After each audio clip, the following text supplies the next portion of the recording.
Board exam के लिए biology subject में कौन कौन से टॉप डायग्राम्स हैं जो एग्जाम में आ सकते हैं। डायग्राम के साथ प्रेजेंट भी अपनी कॉपी में करना होगा। ये भी मोस्ट इंपॉर्टेंट डायग्राम वाले क्वेश्चंस में से एक है।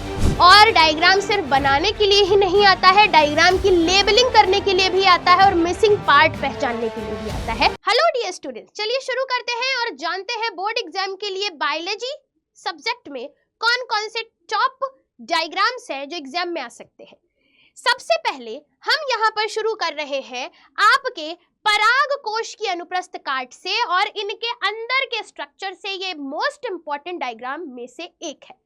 अगला डायग्राम है पराग कोश का स्फुटन, जिसके जरिए हमें क्या दिखेगा, पराग कण दिखेंगे।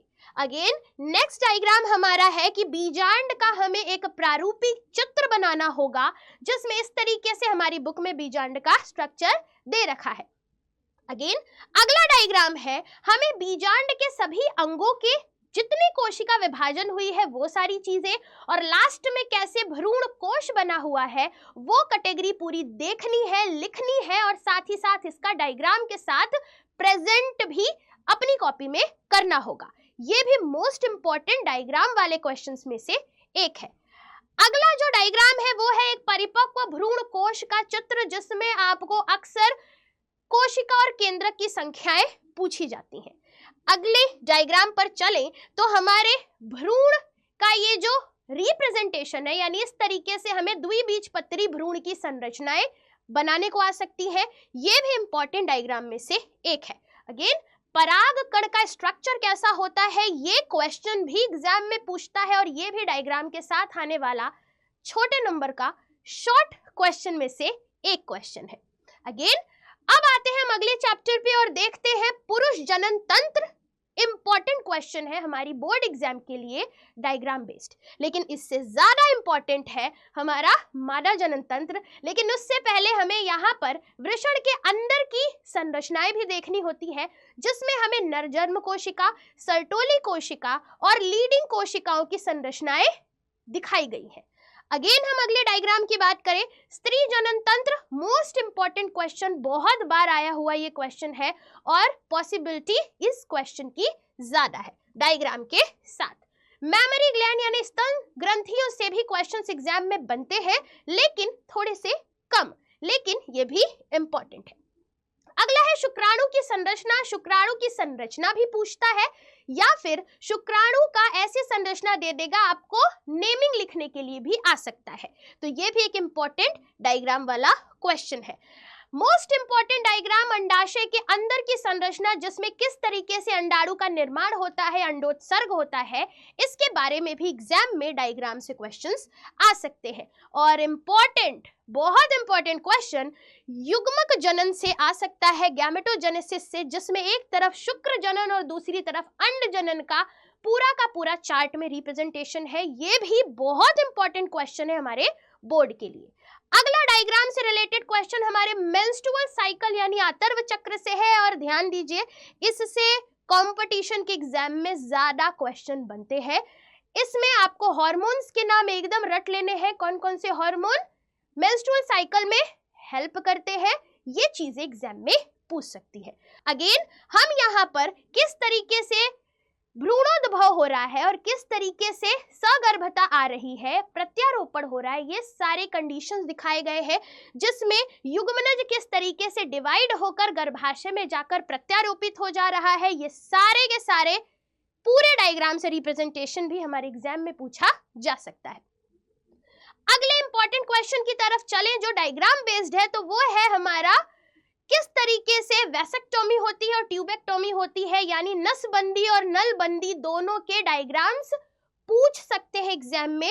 और डायग्राम सिर्फ बनाने के लिए ही नहीं आता है, डायग्राम की लेबलिंग करने के लिए भी आता है और मिसिंग पार्ट पहचानने के लिए भी आता है। तो इस तरीके से हमें डायग्राम तैयार करना है। अगला हमारा इंपॉर्टेंट क्वेश्चन है मिलर का प्रयोग, और ये पूरे आरेख के साथ एग्जाम में पूछ सकता है। अगले इंपॉर्टेंट डायग्राम की बात करें तो समजात अंगों के डायग्राम दे करके पूछ सकता है कि ये किसके किसके समजात अंग है।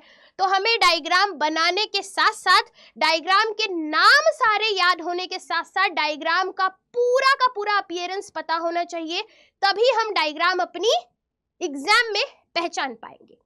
अगले इंपॉर्टेंट डायग्राम की बात करें तो किस तरीके से प्लाज्मोडियम का जीवन चक्र होता है। मलेरिया का पूरा जीवन चक्र यहाँ पर है, जिसमें प्लाज्मोडियम कैसे मच्छर में और कैसे मानव में संक्रमण फैला रहा है उसके बारे में रिप्रेजेंटेशन एग्जाम में आ सकता है। अगेन किस तरीके से एंटीबॉडीज दिखते हैं, इनका क्या निरूपण है, वो भी एग्जाम में पूछा जाता है। अगला इंपॉर्टेंट डायग्राम है रेट्रोवायरस की प्रतिकृति, यानी हमारे शरीर में ये जो HIV का रेट्रोवायरस है कैसे जाकर उल्टा प्रक्रिया करके क्या कर लेता है, DNA में परिवर्तित हो जाता है, रिवर्स ट्रांसक्रिप्शन कर लेता है, उसके बारे में भी एग्जाम में आ सकता है। अगेन हमारे तंबाकू वाले या अल्कोहल वाले या फिर जो हमें जितने भी शराबी चीजें होती हैं या बेकार की नशीली चीजें होती हैं इनसे बचाने वाला चैप्टर है, उस चैप्टर से हमारे मॉर्फिन की रासायनिक संरचना के साथ साथ किस प्लांट से ये प्राप्त होता है इसके बारे में भी पूछता है। एग्जाम में ऐसे प्लांट बना देगा, आपसे पूछेगा इस पादप को पहचानिए, तो आप बोलोगे कि ये है सोमनिफेरम यानी अफीम पोस्त का प्लांट जिससे हमें अफीम प्राप्त होता है। और ये रहा मॉर्फिन का क्या चीज, रासायनिक स्ट्रक्चर, ये एग्जाम में आता है। अगेन कैनाबिनॉइड अणु की संरचना ये है और किस पत्ती से ये प्राप्त होता है इसका भी संरचना एकदम दिमाग में फोटो की तरह छप जाना चाहिए। अगेन स्ट्रक्चर पर चले तो हमारा बायोगैस का संयंत्र पूरा का पूरा पूछा जाता है, लॉन्ग क्वेश्चन में ये आ सकता है, तो ये भी याद रखेंगे। अगले इंपॉर्टेंट डायग्राम की तरफ चले तो डीएनए की डबल स्ट्रैंडेड मॉडल और साथ ही साथ वॉटसन और क्रिक ने जो डीएनए की संरचना दी है डबल हेलिकल, उसके बारे में भी एग्जाम में पूछ सकता है। अगले इंपॉर्टेंट डायग्राम की तरफ चले तो न्यूक्लियोसोम यानी कि किस तरीके से हमारे हिस्टोन प्रोटीन ने डीएनए को एकदम बांध करके हमारी न्यूक्लियस के अंदर रखा हुआ है, इसकी संरचना एग्जाम में पूछी जाती है। याद रखिएगा कंपटीशन एग्जाम में 50 बार ऐसे क्वेश्चंस आए हुए हैं। अगले इंपॉर्टेंट डायग्राम की तरफ चलते हैं तो हर्शे एंड चेज का प्रयोग बहुत बार पूछा गया है, बहुत इंपॉर्टेंट क्वेश्चन है। एंड अगले इस चैप्टर से हमारा इंपॉर्टेंट प्रयोग है मेंसल और स्टाल का प्रयोग। ये सारे के सारे डायग्राम रिप्रेजेंटेशन के साथ थियरी बेस्ड क्वेश्चन भी इंपॉर्टेंट है, जो कि हमने आपको ऑलरेडी क्लास में पढ़ाया है और ये सारी की सारी चीजें एग्जाम में आई हुई है, आती हुई है और आ भी सकती है। अगले इंपॉर्टेंट डायग्राम की तरफ चलते हैं तो प्रतिकृति द्विशाख यानी किस तरीके से डीएनए की प्रतिकृति बनती है उसके बारे में एक आरेख बताया गया है, जो कि इंपॉर्टेंट है, आपको आना चाहिए। बैक्टीरिया में कैसे अनुलेखन की प्रक्रिया होती है और साथ ही साथ कैसे यूकैरियोट्स में अनुलेखन होता है, ये दोनों के दोनों इंपॉर्टेंट डायग्राम है, इसको भी समझना बहुत जरूरी है। अगेन अगले इंपॉर्टेंट डायग्राम की तरफ चले तो टीआरएनए का स्ट्रक्चर बहुत इंपॉर्टेंट है, इसको याद रखिएगा, ये भी एग्जाम में बहुत बार पूछा गया है।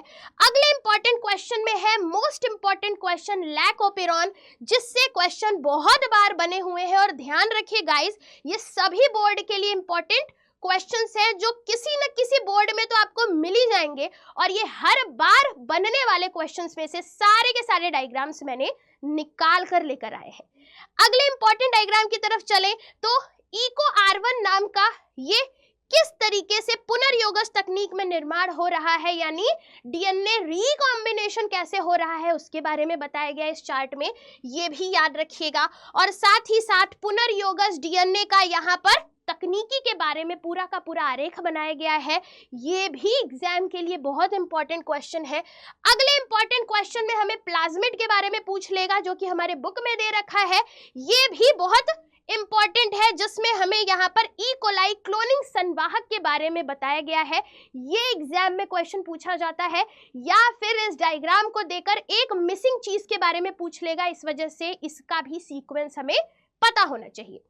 अगले इंपॉर्टेंट क्वेश्चन पर आते हैं तो यहाँ पर हमें पॉलीमरेज श्रृंखला का विस्तार दिखाया जा रहा है, और ये जो पूरी की पूरी तकनीक है जिसमें हम पॉलीमरेज चेन रिएक्शन देख रहे हैं, पीसीआर देख रहे हैं, ये भी बोर्ड एग्जाम के लिए बहुत इंपॉर्टेंट क्वेश्चन है। अगले इंपॉर्टेंट डायग्राम की तरफ चले तो ये हमारे बायोरिएक्टर्स हैं जो कि बहुत बार एग्जाम में आए हैं और लोग इसको थोड़ा हल्के में ले लेते हैं, सोचते हैं ऑप्शनल में छोड़ देंगे। लेकिन अगर ऑप्शनल में आपको दोनों क्वेश्चन नहीं आएंगे तो क्या करोगे, इस वजह से इसको भी देख कर जाना। अगले क्वेश्चन की तरफ चले जो कि इंपॉर्टेंट है, ये है प्राक इंसुलिन, यानी कि जो इंसुलिन हमने लैब में बनाया। हमारे शरीर में तो इंसुलिन बनता है, लेकिन हमने एक इंसुलिन अपने आप से लैब में भी बनाया है। इस इंसुलिन को हमने कैसे बनाया है, उसकी संरचना यहाँ पर है और ये भी इंपॉर्टेंट क्वेश्चन है। लास्ट चैप्टर से पारिस्थितिक तंत्र के पोषण स्तर भी एग्जाम में पूछे जाते हैं। अगेन अगले क्वेश्चन पर चले तो आयु के पिरामिड मानव समष्टि के लिए इंपॉर्टेंट क्वेश्चन है। अगले डायग्राम बेस्ड में हमें समष्टि की वृद्धि वक्र, बहुत बार क्वेश्चन आया है, ये पता होना चाहिए कि कैसे ग्राफ बनता है समष्टि का, किसी पॉपुलेशन का ग्रोथ वाला कैसे बनता है, ये पूरा का पूरा ग्राफ ये पता होना चाहिए। अगला इंपॉर्टेंट क्वेश्चन है कि भाई समष्टि की पारस्परिक क्रिया यानी कि सहोपकारिता क्या होती है, स्पर्धा क्या होती है, परभक्षण क्या होता है, परजीविता क्या होती है, सहभोजिता क्या होती है, अंतरजातीय प्रतिजीविता क्या होती है। निशान के साथ सिंबल दे देगा, पूछ लेगा ये क्या चीज है, तो सब कुछ याद रखना है। जाति अ जाति ब दोनों मिलने के बाद कौन सी पारस्परिक क्रिया होगी, ये नाम याद होना चाहिए। यानी ये चार्ट इंपॉर्टेंट है आपके एग्जाम के लिए।